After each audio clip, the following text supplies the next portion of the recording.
અને એવી સ્થિતિમાં અને આમ પણ આપણી સનાતન પરંપરાની અંદર આપણે જોઈએ છીએ, આપણી સનાતન પરંપરા અને હિન્દુ પરંપરાની અંદર જ્યારે પંચમહાભૂત વિદાય લે છે ત્યારે આપણે એમ કહીએ છીએ કે તેમનું આગળની યાત્રા પણ આથી ને આથી વધુને વધુ ઓજસ્વી, વધુને વધુ આગળ આ લોકમાંથી પરલોકમાં પણ વધુને વધુ એક વિવિધ ઉત્કૃષ્ટ લોકની અંદર આગળ વધે એવી જ આપણી સનાતન પરંપરાની પ્રાર્થના પણ રહી છે.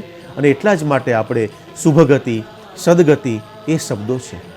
આપણે ત્યાં રેસ્ટ ઇન પીસની જગ્યાએ આપણે કહીએ છીએ કે એમની ગતિ એ એટલી ઉર્ધ્વગતિ થાય કે જે વધુને વધુ લોકોને, અને ઉર્ધ્વગતિ એમની થાય કે જેમના જીવનની અંદર ગાંઠો ન હોય, ગ્રંથિઓ ન હોય, ગ્રંથિનો ભેદ થયેલો હોય અને એની અંદરથી જ સતત વાત્સલ્ય વહેતું હોય અને એ જ સંતાનની અંદરથી ન કેવળ પોતાનો સ્થૂળ પરિવાર પરંતુ મા ભારતીના પરિવાર માટે જેમણે પોતાનું જીવન અર્પિત કર્યું એ પણ એમનું જીવનનું પ્રાગટ્ય કે એમનો જન્મ પણ એવી જ જગ્યાએથી થઈ શકે.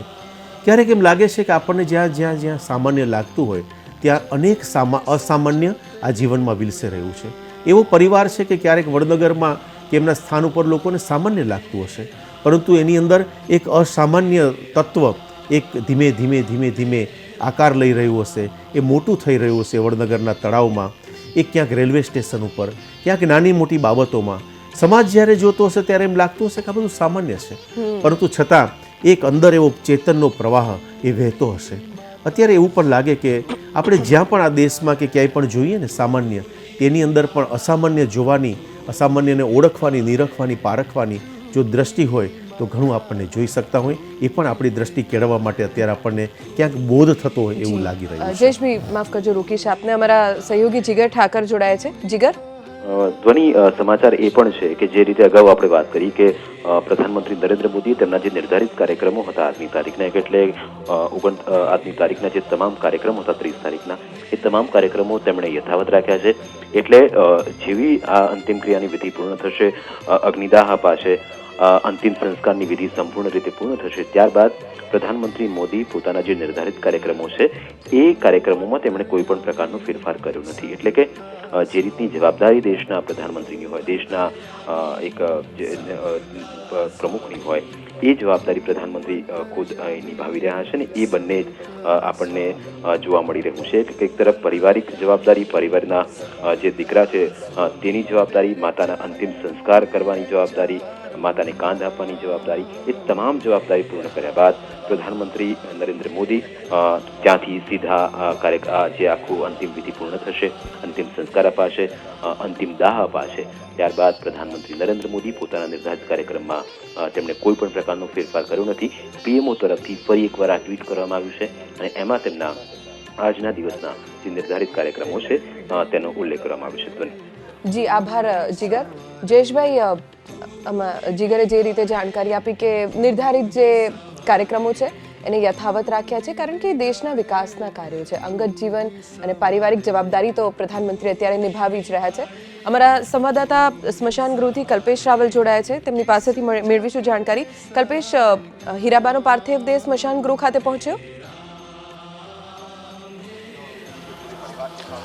હજુ પાર્થિવ દેહ સ્મશાન ગૃહ ખાતે પહોંચ્યો નથી, પણ ગણતરીની મિનિટોમાં પાર્થિવ દેહ જે છે અહીંયા સ્મશાન ગૃહ ખાતે પહોંચશે. આ સેક્ટર 30નું અંતિમ ધામ જે છે સ્મશાન ગૃહ, અહીંયા તમામ જે મંત્રીમંડળના સભ્યો જે છે તે પહોંચી ચૂક્યા છે.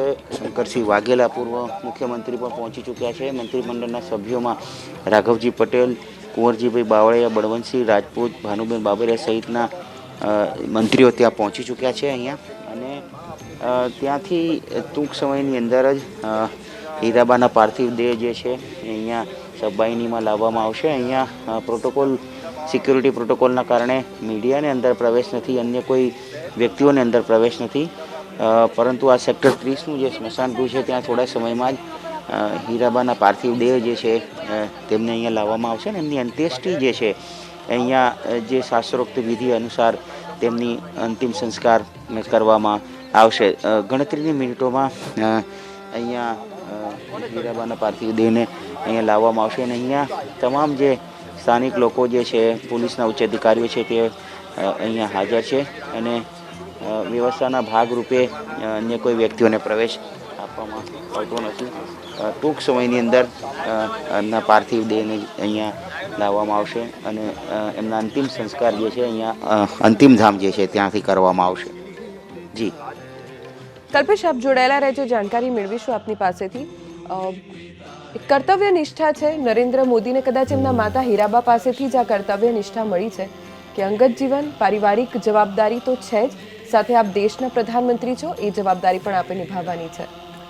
બિલકુલ એવું લાગે કે આવી કપરી પરિસ્થિતિમાં કામ કરવું, ત્યારે એમ લાગે કે ગુજરાતના સંતાન તરીકે નરેન્દ્રભાઈ માટે એમ કહેવાય કે આ હીરાબાના દીકરા જ, હીરાબાનો દીકરો જ કરી શક્યા.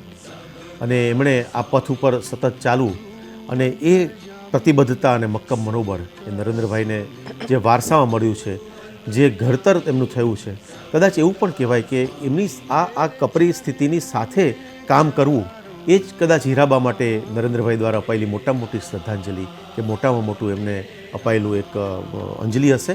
એમ કહેતું હશે કે માં, આપે જે કીધું છે હું સતત કરતો રહ્યો છું અને હજી પણ કરતો રહીશ.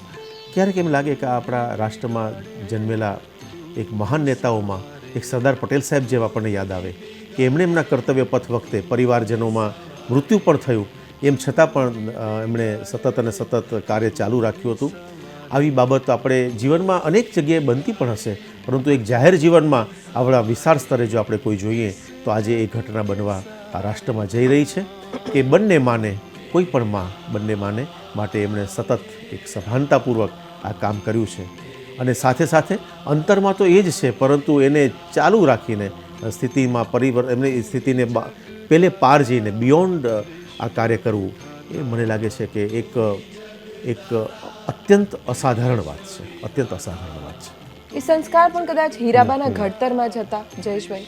બિલકુલ બિલકુલ. એટલે જ એમ લાગે છે કે આ દેખાતું સપાટી ઉપર જે સહજ લાગે છે એ આમ જોવા જાય તો અનેક જન્મ સંપ્રાપ્તમ, જે કહેવાય કે અનેક જન્મો પછી કે અનેક તપશ્ચર્યા પછી એમ કહીએ તો એ આ બધી સ્થિતિ પ્રાપ્ત થતી હોય છે. અને જે આપણને દેખાય છે એ ખરેખર તો અંતરમાં કોઈ પણ વ્યક્તિ માટે ખૂબ ખૂબ ખૂબ ખૂબ કપરું કે અઘરું કહેવાય એવું આપણે અત્યારે જોઈ રહ્યા છીએ કે જે એ ભી મંજૂરી હશે કે ભાઈ જે થયું છે તેની સાથે સાથે એ સ્થિતિને સ્વીકાર કરીને વધુ આગળ જવા માટે.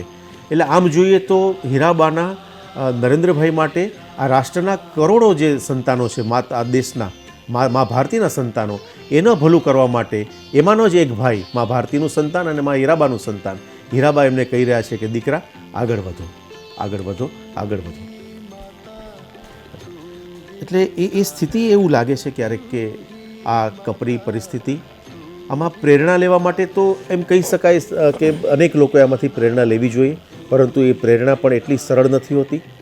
એ વાત જેટલી દેખાય છે કે આપણે સાંભળી છે કે અત્યારે હું કહી પણ રહ્યો છું, પરંતુ એને એક્શનમાં લાવવી પણ એટલી સરળ નથી હોતી.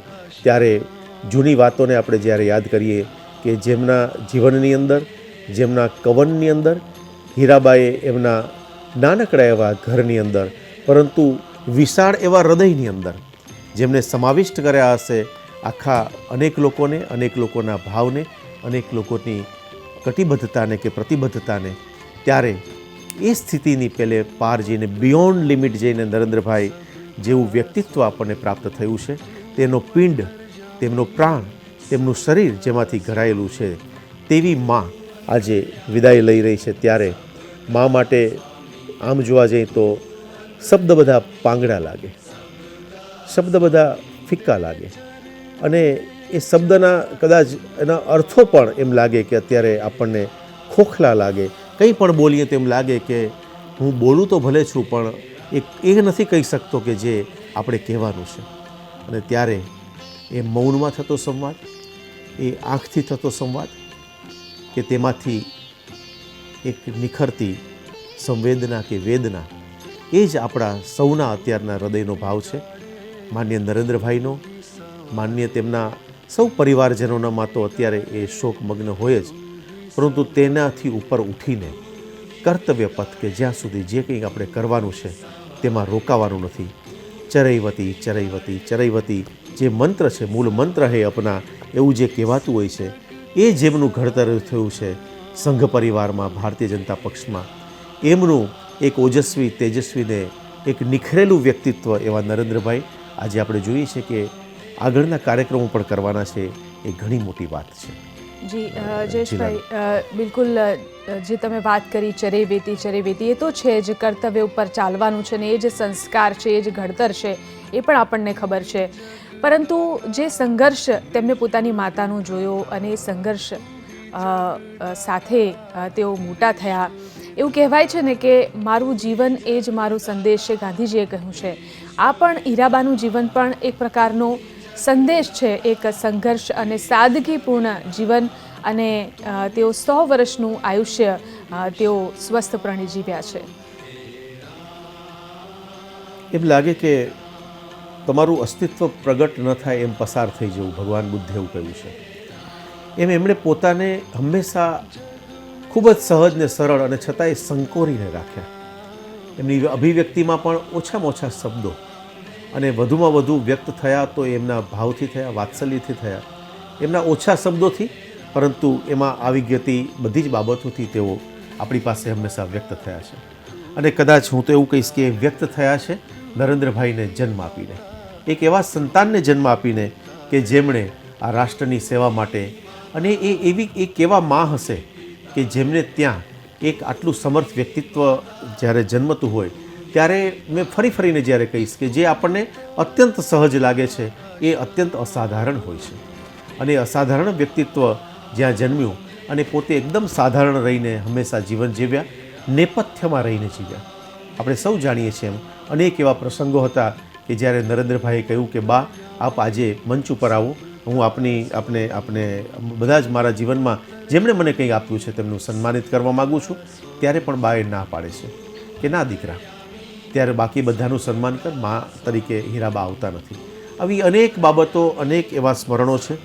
સોમાભાઈ, અમૃતભાઈ, નરેન્દ્રભાઈ, પ્રહલાદભાઈ, પંકજભાઈ, વાસંતીબેન, સમગ્ર 7 સંતાનોનો પરિવાર, આ પરિવારને ઉછેરતા એમનું જીવન ઘસાઈને ઉજળું થયું, અને ઘસાઈને જેમણે સતત અને સતત અમૃત વરસાવ્યું, એવા હીરાબા આપણી વચ્ચે જ્યારે ન હોય ત્યારે હંમેશા એટલું કહેવાનું તો ચોક્કસ મન થાય કે એમનું હોવું કે ન હોવું એ એટલું આજે એક વ્યાપક બની ગયું છે કે એક સમય એવો ચોક્કસ લાગશે કે હીરાબા નથી એવો અહેસાસ આજે આપણને લાગે છે, પરંતુ એક શાશ્વતમાં એમની સ્થિતિ એવી નિર્માણ થશે કે જેમનું હૃદય આટલું વિશાળ હોય એ જ આવા વ્યક્તિત્વને જન્મ આપી શકે.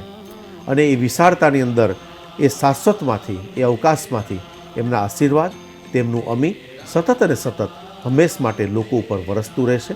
કારણ કે તેમનું હૃદય, એમનું મન, એટલો ભાવ એટલો વિશાળ હતો કે જે આજે પણ કદાચ એમ ધીમેથી કહી શકાશે એમના પાર્થિવ દેહને અગ્નિદાહ આપ્યા પછી કે હીરાબા આજે પણ છે. જી જયેશભાઈ, જે ટ્વીટ કર્યું હતું પીએમ મોદીએ, અને તેમાં તેમને જે વાત કરી, તેમના માતાને તેમને નિષ્કામ કર્મ યોગી કહ્યા છે. આપણા ગીતામાં પણ જે સંદેશ આપવામાં આવ્યો છે કે કર્મ કર પણ ફળની આશા ન રાખીશ, અને તે પ્રકારનું જીવન જે છે તે હીરાબા જીવ્યા છે તેવું કહેવા માંગે છે. મા ફલેશુ કદાચન, જે આપણે કહીએ ભગવાન શ્રી કૃષ્ણે પ્રબોધેલી વાત, કર્મણ્યવાધિકાર હસ્તે, એ કર્મ તેઓ સતત કરતા ગયા અને વર્તમાનની ક્ષણમાં રહ્યા. એમની જે સ્થિતિ હતી તે સ્થિતિમાં કામ કરતા એક એવી સ્થિતિનું નિર્માણ થયું કે આવા સંતાનોનો જન્મ થયું. આપણે પહેલાં પણ વાત કરીએ એમ હીરાબા તેમના પિયરમાં પણ સૌથી મોટા સંતાન, અને જ્યારે સસુર ગૃહે પધાર્યા ત્યારે પણ એ સૌથી મોટા વહુ હતા. અને એમના આ બધા સૌ સંતાનો, એટલે બીજી રીતે જોઈએ તો તેમણે હંમેશા જવાબદારીનું વહન કર્યું છે. તેમણે કર્તવ્યને સ્વીકાર્યું છે.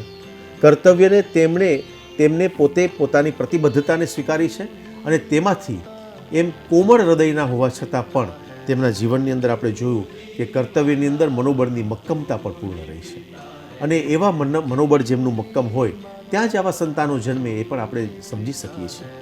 અને હંમેશા તેમણે કામ કરતા વર્તમાનમાં રહેવાને કારણે આપણે જોઈએ છીએ કે તેમના ચહેરા ઉપર એક પ્રકારની અત્યંત સહજતા, અપૂર્ણતઃ વાત્સલ્ય, અને એની આંખમાંથી ડોકાતું અકારણ, બિલકુલ સહજ, કોઈ કારણ નહીં, પણ કોઈ પણ વ્યક્તિ જાય તો એમના માટેનો નિર્મળ પ્રવાહ, એ નિર્મળતા એ આજે હવે આંખો આપણને સીધી તો જોવા નહીં મળે, પરંતુ એક બહાર રહીને એક આપણે જે નહીં નિરખી શકીએ પણ એ આપણને નિરખી શકશે, એ સ્થિતિમાંથી આપણે એનો અનુભવ કરી શકશું તેવા આશીર્વાદ તો નરેન્દ્રભાઈ ઉપર અને સર્વર ઉપર હંમેશા વરસતા જ રહે છે.